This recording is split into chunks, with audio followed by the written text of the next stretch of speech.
기도하고 말씀 나누도록 하겠습니다. 지극히 존귀하신 여호와 하나님, 죄와 허물로 죽었던 저희를 살리시고 죄를 도말하시고 의롭다 하시고 아들로 삼아주심에 감사드립니다. 우리가 이 예배의 자리에 모여 주의 말씀을 함께 청정하고자 합니다. 돌과 같이 단단하고 강팍한 마음이 있다면 말씀의 검으로 우리의 단단한 마음을 잘라주시고 마음의 할례를 베풀어 주시옵소서. 주를 경외함과 사랑함으로 주의 말씀을 우리가 받게 하시고 그 말씀이 우리의 삶을 이끌어가게 하여 주시옵소서. 예수 그리스도의 이름으로 기도드립니다. 아멘.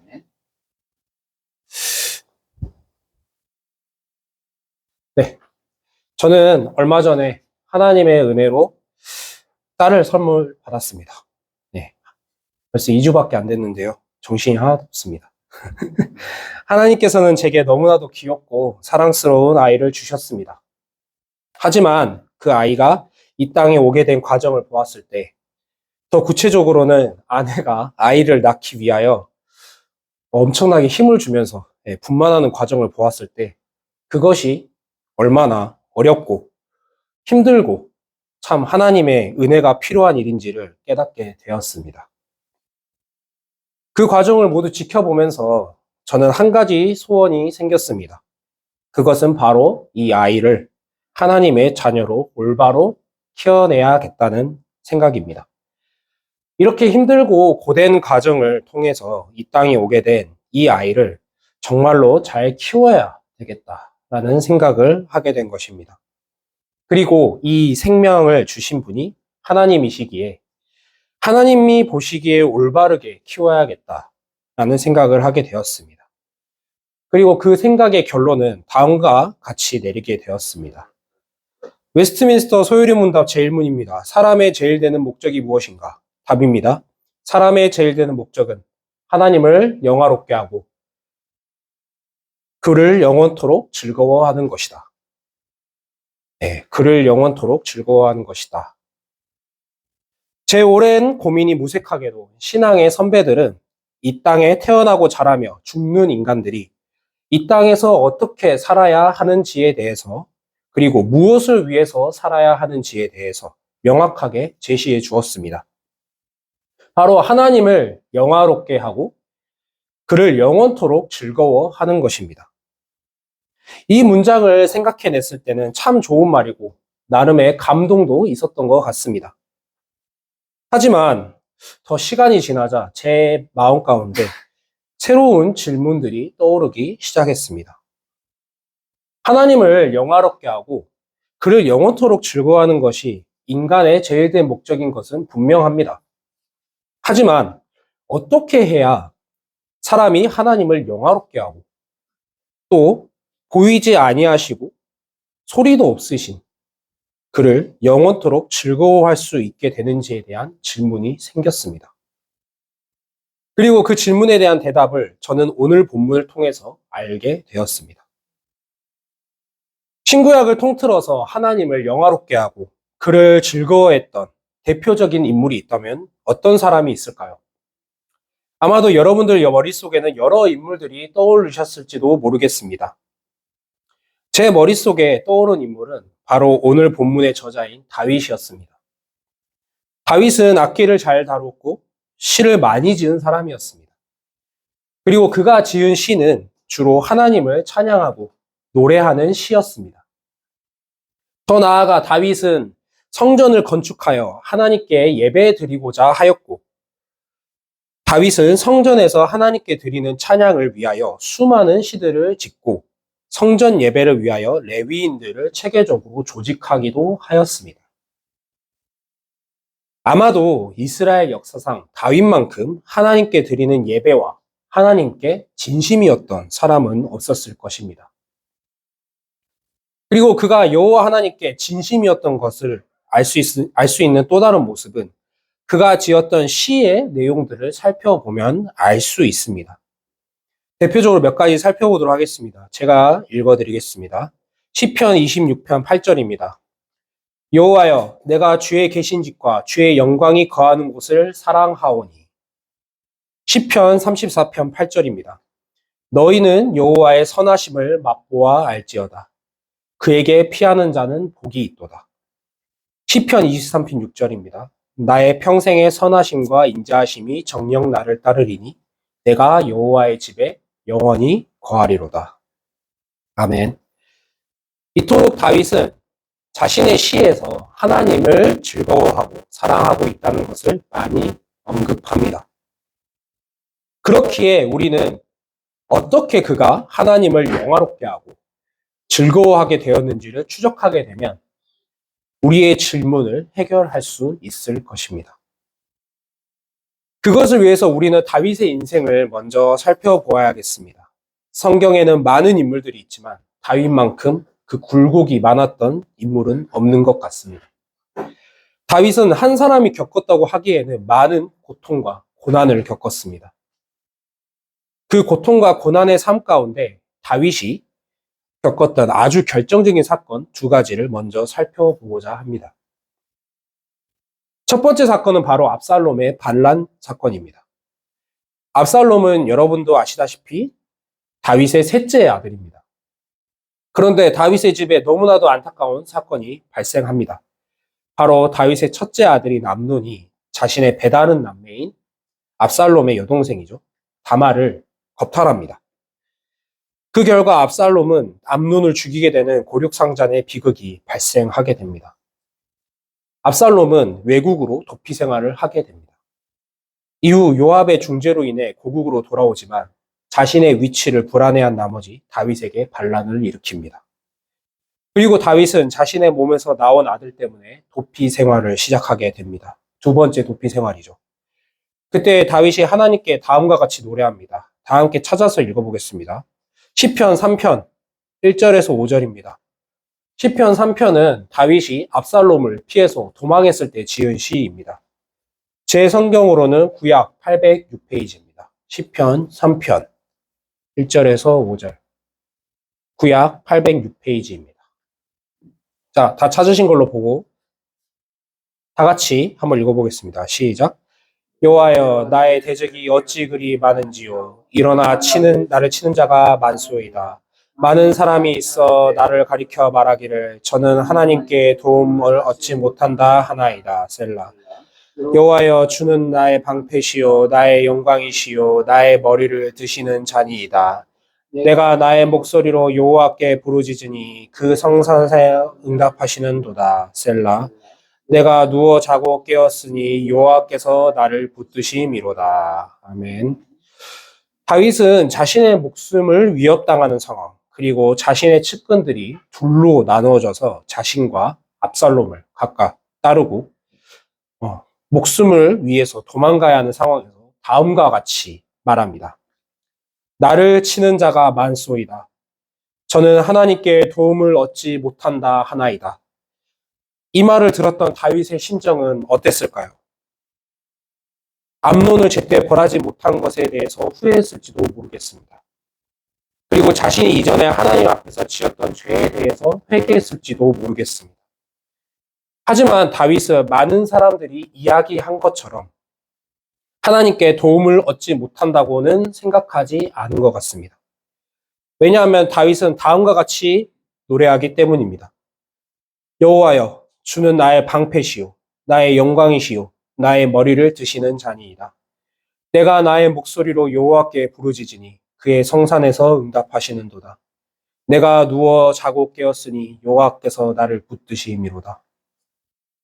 다윗은 자신의 목숨을 아들에게 위협당하는 절체절명의 상황에서 하나님의 구원을 의지합니다. 그리고 자신의 부르짖음에 응답하시고 자신을 붙드실 하나님을 의지합니다. 그리고 다윗의 이러한 믿음을 보시고 여호와께서는 그를 승리케 하시고 그의 생명을 보존하십니다. 다윗이 하나님을 찬양하고 사랑하고 즐거워했던 이유는 바로 여호와께서 그를 지키시는 산성이시요 방패시기 때문이었습니다.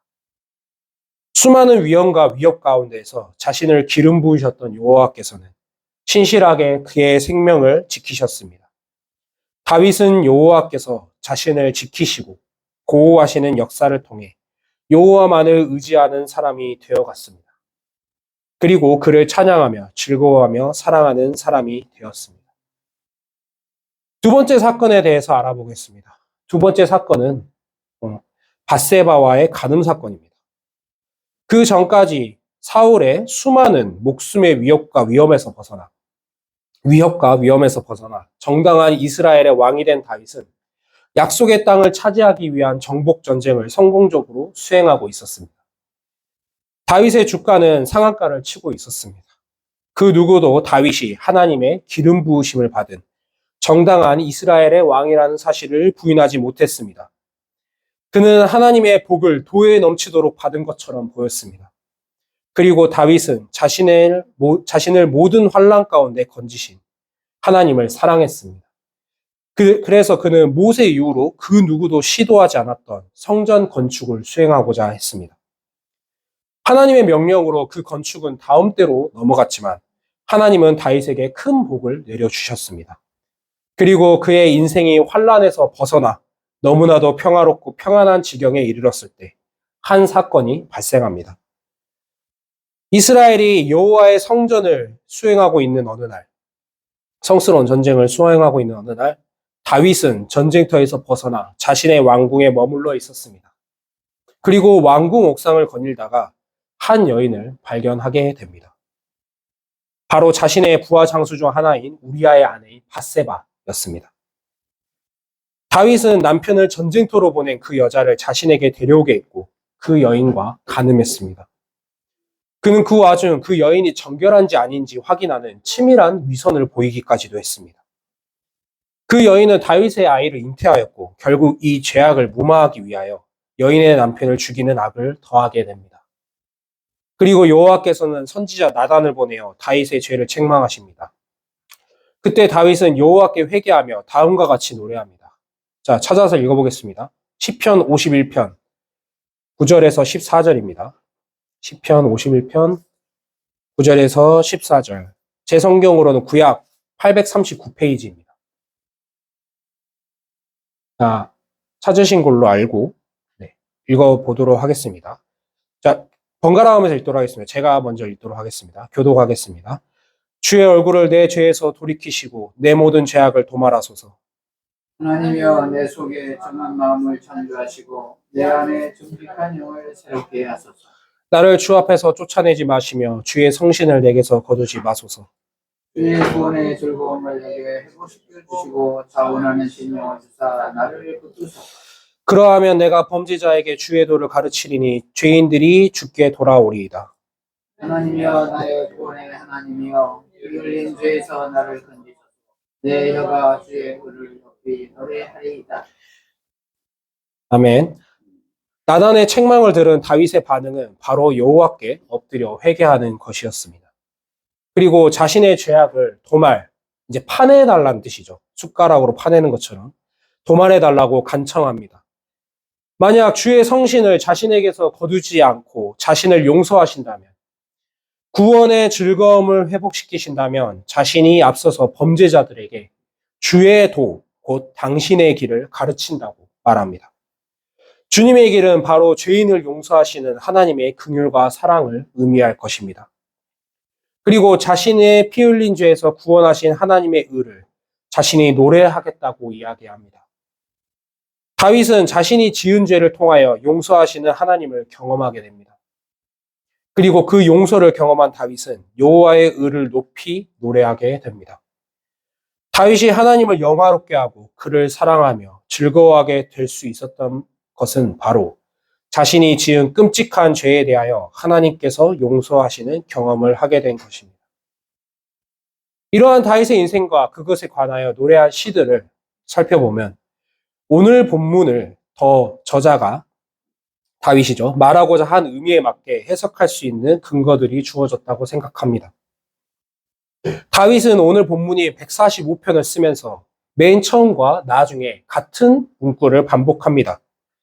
흔히 이제 시에서 말하는 수미 쌍관이라고 하죠. 머리와 꼬리가 관련이 있다라는 표현인데, 하지만 단순하게 반복하지는 않습니다.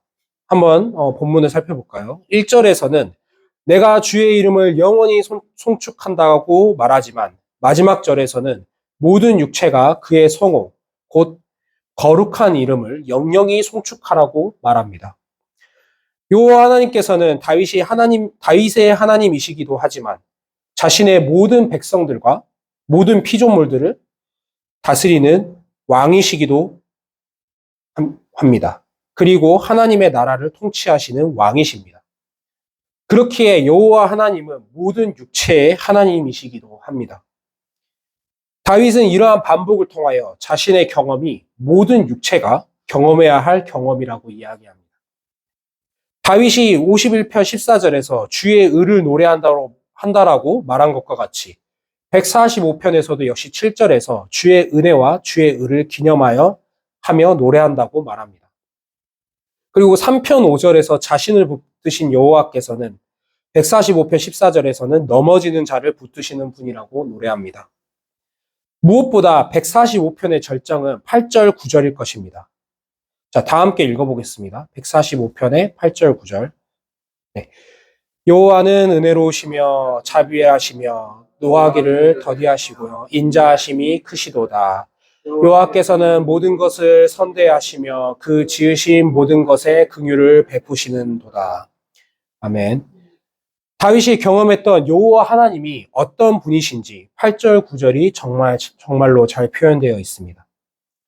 여호와께서는 은혜로우시고 불쌍히 여기시며 노하기를 더디하시며 위대한 사랑이십니다.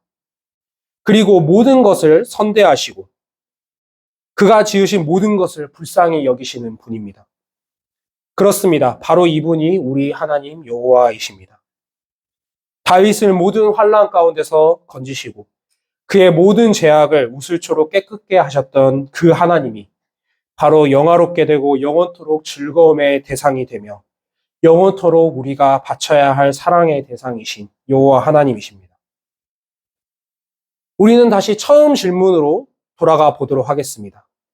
어떻게 우리는 하나님을 영화롭게 하고 그를 영원토록 즐거워할 수 있을까요? 그것은 바로 우리가 알아본 바와 같습니다. 다윗이 겪었던 선하신 여호와 하나님, 그를 환난 중에 건지시고 그의 모든 죄를 도말하셨던 은혜로우시고 불쌍히 여기시며 노하기를 더디하시며 위대한 사랑이신 그 하나님이 우리에게 어떤 사랑과 은혜를 베푸셨는지 아는 것입니다. 그리고 그 사랑을 깊이 듣고 깨닫고 마음에 새기는 것입니다.